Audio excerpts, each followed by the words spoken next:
पहलगाम हल्ल्यातील दहशतवाद्यांविरोधात कडक कारवाई करणार, पीडित कुटुंबियांना न्याय देणार। मन की बात कार्यक्रमातून पंतप्रधान मोदींचा इशारा।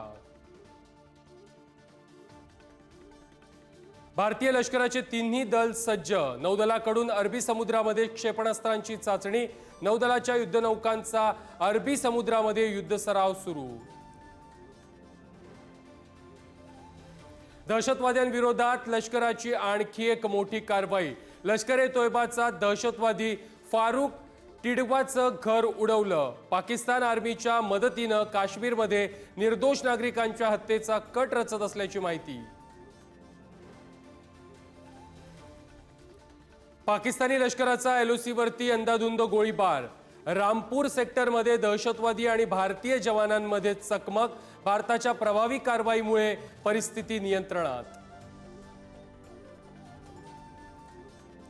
पोलिसांबद्दल आक्षेपार्ह वक्तव्याप्रकरणी अखेर आमदार संजय गायकवाडांची दिलगिरी, गायकवाड यांच्या विरोधात बुलडाणामध्ये गुन्हा दाखल।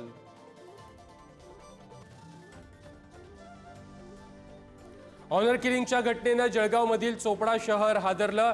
प्रेमविवाह करणाऱ्या मुलीवरती बापानं झाडल्या गोळ्या, लेकीचा जागीच मृत्यू तर जावई गंभीर जखमी।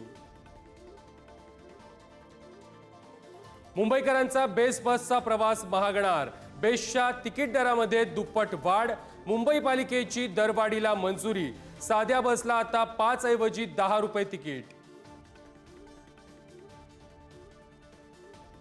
भिवंडीच्या राणाळमधील गोदामाला लागलेली आग, 30 तासांनंतरही धुमसतीच। आगीवरती पूर्णपणे नियंत्रण मिळवण्यासाठी आणखी 2 ते 3 तास लागण्याची शक्यता।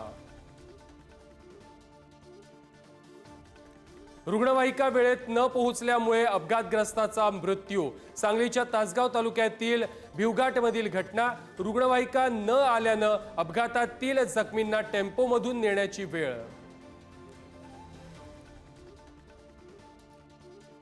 नाशिकमध्ये शालेय विद्यार्थिनींमध्ये फ्री स्टाईल हाणामारी, एका विद्यार्थिनीचा कबड्डी स्पर्धेमध्ये पहिला नंबर आल्याच्या रागातून मारहाण, शाळेकडून संबंधित विद्यार्थ्यांना समज।